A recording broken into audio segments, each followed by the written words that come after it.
So guys, I want to review the South Park episode Cat Orgy, and this is definitely a very interesting episode to me because this was just in the third season. So this season also had like Chim Pokemon, and I believe that's the first time Trey Parker and Matt Stone actually won an Emmy. And I also believe this episode also had the Ashes of Fire episode and a few other ones. You know, that the Ashes of Fire episode with Terrence and Phillip was obviously a precursor to South Park the movie. So definitely this is a very important season, even though, you know, most people don't remember this season because it came out like almost 25 years ago.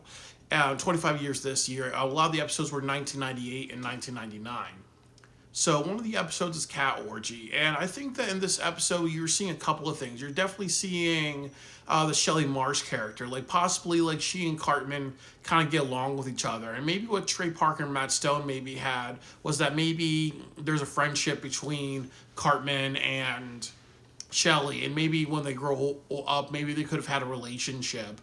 Or the other thing that you kind of see Shelley's character is that she's kind of maternal to Stan. Like obviously the episode, she's maternal to Stan. She's also a little bit maternal to all the other South Park kids because honestly, Trey Parker had a bigger sister, and she's a little maternal to Cartman in this episode. But it's also she's a little maternal to the four South Park boys in the Trent Boyette episode, and definitely to Stan really. So I also think that what Trey was also trying to do was like try to make Shelley maybe a little bit like a sister. So it does add some questions really. And I also think like outside of this is that this is also a very experimental episode because out of the four South Park boys, this episode fully focuses on Cartman. And I don't believe they've had an episode where it's just one of the South Park boys being focused on a microcosm. I know like there was an episode with Jimmy and Timmy. There was an episode with Butters. There was an episode with Pip, but this is just like Cartman's own episode. Really, there's no focus on the other South Park boys are removed. So this is definitely very experimental. And what happens is in this episode is that there's a meteor shower in South Park. So Cartman's mom Leanne's gonna go watch it, and then what happens is that Cartman is dressed up in his Will Smith Wild Wild West gear because that movie came out that year. And also interesting story for a lot of people who don't know that what a lot of kids would do in the 1990s is if they wanted to sneak into South Park the movie, they would buy a ticket to Wild Wild West and then sneak into the South Park movie because they got out at the same time really, and then that was a way to kind of just sneak into the movie. So maybe that's kind of like a homage really. So what happens is Cartman's playing with the stuffed animals. You also see a reference to this in the older episodes where Cartman kills the stuffed animals. And then what happens is his mom tells him to go downstairs, and then there's Shelley babysitting him. And definitely, you know, what happens is Shelley abuses him, and it's later revealed that she has a boyfriend, Skylar, that's 21 years old. And Skylar's an interesting character because he is actually a musician, but he's also friends with Timmy. You know, Timmy and the Lords of the Underworld. So you have to kind of wonder if he is because he is in this episode is revealed that he is a sexual predator and a pedophile. Maybe there's a reason why he brought Timmy in. Maybe it's because he could have possibly used Timmy's disability to take advantage of Timmy sexually, or he could have possibly used Timmy's disability to like be like, okay, hey everybody, we work with the handicap. Look at me, I'm a nice guy for working with the handicap, you know. But this episode really should paint Skylar as the villain, and I also think this kind of goes into one of the most important themes of this episode. The important theme of the episode is this is about sexuality and being aware of your child's sexuality because Leanne Cartman is very aware of her own sexuality. She is going to the meteor shower to have sex. She has sex with Mr. Mackey. It's implied, and then also too, she's saying that the cat is in heat, so keep an eye on the cat. But honestly, you know, that happens to like Shelley and Cartman are both preteens, and then there's a certain age when you are a preteen when you have a rise in your sexuality or a sexual awakening, and then it's almost like, you know, this is psychology. You explore your body some people masturbate for the first time, or there's girls who finger themselves for the first time and then they kind of want more sexual things to happen, or when you are a teenager, psychologically you feel things more powerfully, like love or rejection, and it's also because you're new to that. And I think that maybe that's how Shelley got into that situation with Skylar. It's probably more to do with him being a horny adult, being a predator and a pedophile, and more with Shelley just doing a couple of things. She possibly wants a relationship with him to be mature, to also kind of stand out, and then also to feel like, okay, well, here is a guy that many women may find attractive because he's a rock star. He does have kind of muscles on his body, really. So there is that type of maybe her finding like that classic, sexy musician. And then also he's in a boy band. So boy bands were popular at that time, really. So maybe Shelley's also going through a romantic awakening and a sexual awakening. And then one thing we know about Shelley is she knows that she's ugly because of her braces. She also knows that most people are not attracted to her because of that. And then also she has a lisp. And then also too, if you really look at the family dynamics, she is kind of really left to herself, really. Like Stan and Randy really talk. Randy and Sharon really talk, but you really don't see any. I don't think in the whole series you've kind of seen like a focus on Shelley and her parents, really. So maybe, she's trying to find, maybe Skylar's like her Freudian dad, and then also Skylar is reckless. So is Randy. So there is that sense of,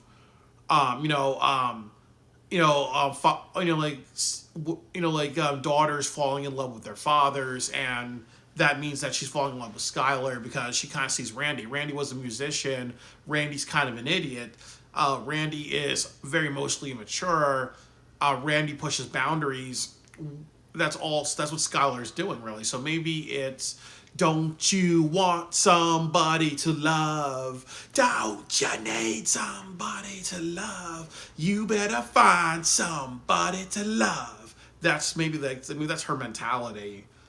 She wants to find love through Skylar, which is kind of sad. But again, never ever get in relationships because you're looking for love, because you may find an abuser. Love can make you blind. Love can make you stupid. But I think that's the general theme, really, is people not paying attention to their own sexuality and the sexuality of their children. And she definitely gets taken advantage of in this episode. So she abuses Cartman, and it's that classic thing you see in a lot of older films where you have a character that's bad, that's the villain, Shelley, and then she turns to the character you feel sorry for, because that's in a lot of writing. Last Tango in Paris with Marlon Brando, great example. Jerk character, but you feel sorry for him. Or a lot of superhero films, you feel sorry for the villain at the end because they tell you their backstory, but they let you go through that, So what happens in the episode is she abuses Cartman. Skylar comes over. They eat his pizza. You see Cartman get a bunch of wedgies, and it's actually, and I think they do a lot of scenes where Cartman's getting a wedgie and you hear him screaming and all that. And I think the reason why they do that is because this episode, I think, is also trying to is for Trey Parker to kind of do the Eric Cartman boys as much as he can, to just kind of get a laugh out of the audience, really. And I think he kind of does that a lot in this episode. It becomes kind of like a gag, really, like the Cartman wedgies and the Cartman screaming because of wedgies. And then the other thing that happens is that I think later on in the episode, what happens is Cartman doesn't like Shelley as a babysitter for being abused, and then also that she breaks the rules.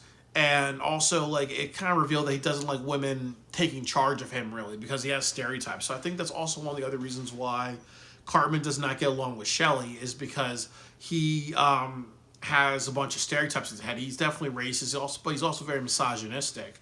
So that's why he orders around his mom, because he thinks that that's what a boy's role is to do, order around the mom, but also don't take, you take charge of women. Women don't take charge of you, really. That's kind of how Cartman thinks. And and that's that really. So definitely, he does what he can to kind of, take a picture of them, give it to Leanne, but it gets foiled because he gives it to the cat. The cat comes back to the house, and then also to try to record audio, and that doesn't work out really. And then towards the end of the episode, what happens is that because I forgot her name, because Stan's sister, Shelly, doesn't want to have sex with Skylar, doesn't want to make out or have sex with him. He breaks up with her, and then Cartman feels really sad. And this is kind of like something about Cartman, is that, he does, in his heart of darkness, he has, I think he has a sense, he does have a sense of empathy to people. And there is a sense of him feeling bad for, in rare cases, like definitely with the butt people from Ben Affleck's parents, the butt people, and also Kyle going to San Francisco. And then also you see the episode with Jennifer Lopez. He actually buys Kenny and everybody tacos. So, and then he also helps Ike's little brother, Kyle's little brother in that episode where he's possessed by Michael Jackson. So there is something in Cartman that in rare instances he can have a heart. And he helps her get even with Skylar. And then what happens is that there's a cat orgy because the cat gets out and the cat has sex with a bunch of other cats. And then what happens is that Skylar comes to the house because they go to his house and they destroy his guitar. And Skylar wants revenge. He wants to hurt both of them. They throw catnip on him, and then the cats sexually assault him, so he's getting a taste of his own medicine.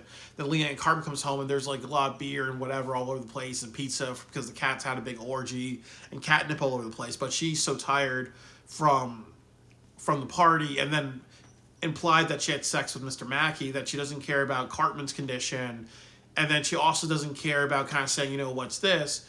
Oh, I want to know what happened, and okay, I'm going to look into this. And if it's clear that Shelly had a band over and that's actually her boyfriend, Sharon and Randy have to know to teach her that you can't be having boyfriends with 21 years old. That's actually statutory rape. And because he kissed her and whatever, that's actually rape. Or I'm not sure. I think there's a term for it. Or that's called something on a minor or something like that. Or indecency to a minor or something like that, because because if you are doing a sexual act on a minor, or you're kissing a minor or coercing a minor into having sex, there's some violations of that.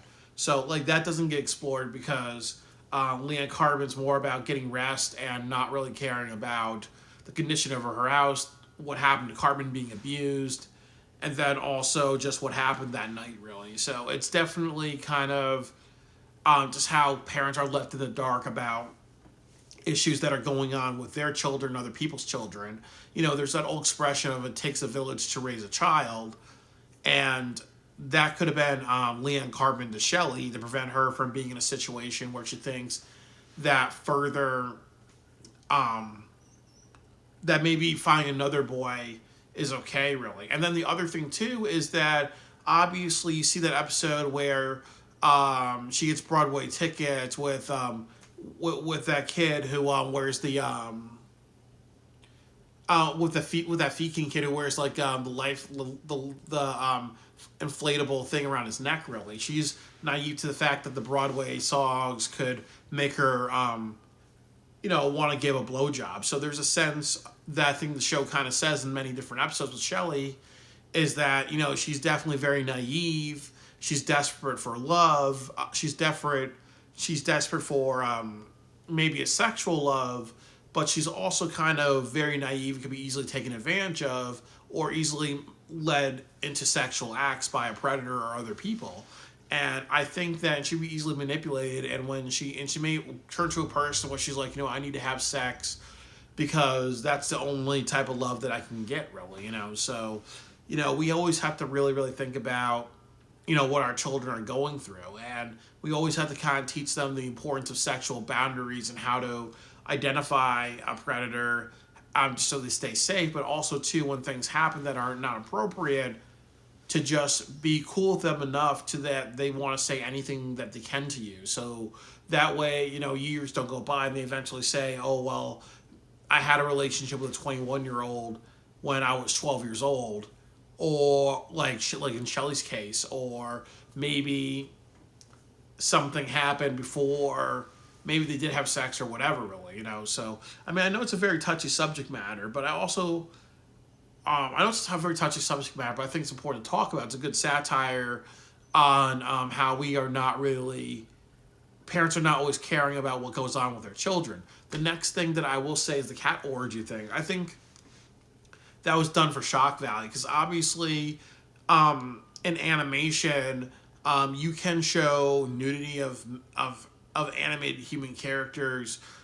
You can't always show sexual acts on television, but you can do more sexual acts with animated characters on television, but you can't really do it with real people. But obviously in South Park, you can film animals having an orgy, but you can't film people having an orgy, except in the later seasons, like with the Game of Thrones episodes or other episodes too. But at that time, I think they were trying to cross the line as much as they can by showing the cats having an orgy, because obviously the rule is that animals can be sexual at that time on television, but humans can't.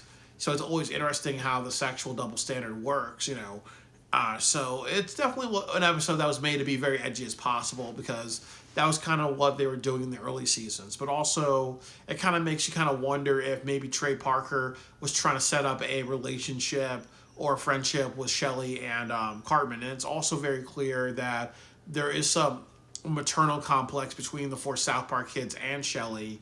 And then the last thing is that maybe there is something to say about possibly that that maybe Shelley's based on his sister. She is based on his sister, but maybe something like that did happen to Trey, where where his real sister had an older boyfriend, and this is an episode about it. Or maybe something did happen. And I was in high school, and I remember, I think it was in high school or middle school, there was this girl that was dating some guy who was like 18 or 19, and that does happen with our daughters, and also our sons and other people as well. That happens with every gender. My bad. But I remember it was very common among women when I grew up, like who went to like middle school with me, that they would date like kids who were in college or adults, really. But that's everybody. Like how many stories do you hear of boys having sex with their teachers? And definitely all genders go through that. So it's not just women, it's all other genders as well. But definitely, it's definitely happens where sometimes people think dating an adult is appropriate in middle school or preteen or whatever, because they don't have that much life experience, and they don't realize that anything they do sexually is a form of rape, because you're not at the age of consent, really. And then also too, there are people who are pedophiles, and there's people who have fetishes, and sometimes people may just do it just to be like, I just want to have a taste of a younger kid. So it's definitely very important that as soon as about relationships like this, you should always contact the person's parents and the police as well, really, because that cannot be going on. Nobody should be taken advantage of, and then people just need to learn, teach their kids like how to have some self-respect, really, so they're not going after people who will take advantage of them sexually. So that's it's all I gotta say about this. I think it's a very powerful episode, and I also hope that if it was based on Trey Parker's sister, and this is something that did happen to her, where she was dating an older guy, I hope that nothing horrible happened to her, and then she probably learned over time that it wasn't okay, and then also that anyone who watches this episode understands that there's a message about being there for our children and making sure that we are good to our children and we respect our children, and that we make our children comfortable enough to come with them with a problem. Because I remember when I was a kid, there was a bunch of times there were problems and issues, and I never really came to my parents because they would flip the fuck out all the time. So definitely when we definitely we need to kind of make our children tell us the issues, but we should also be involved in our children's lives. So we're not focusing on the cat orgy. We're focusing on the acts that our children are going through that are inappropriate.